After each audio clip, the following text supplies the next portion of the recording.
আমার এই বাসায় ওঠা অনেক দিন হয়ে গেল, প্রায় 6-7 মাস মতো হয়ে গেল।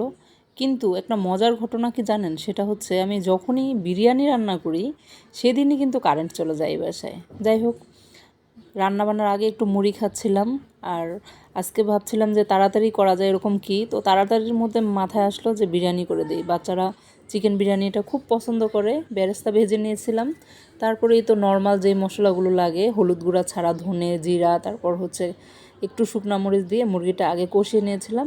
আর আলু তো দিতেই হবে, হালকা একটু কষানোর পর আলু দিয়ে দিয়েছিলাম। তারপর ভালো ভালো করে কষিয়ে আবার সাথে মশলাটা দিলাম অর্ধেক, আর বাকি অর্ধেকটুকু রেখে দিয়েছিলাম। আর এই যে দেখেন, এটা কিন্তু সাদা সাদা দেখা যাচ্ছে একটু।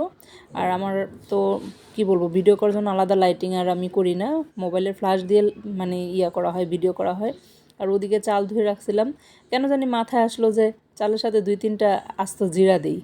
যদিও এটা নর্মাল জিরা, শাহি জিরাটা হলে বেশি ভালো হয়, শাহি জিরাটা আমার শেষ হয়ে গেছে।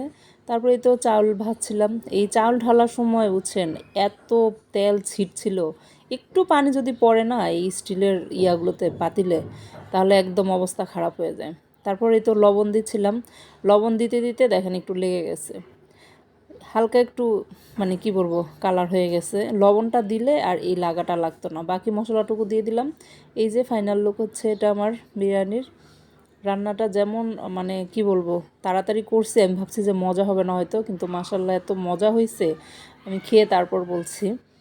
আর দেখতেও লোভনীয়, সব কিছু একদম পারফেক্ট ছিল। এরকম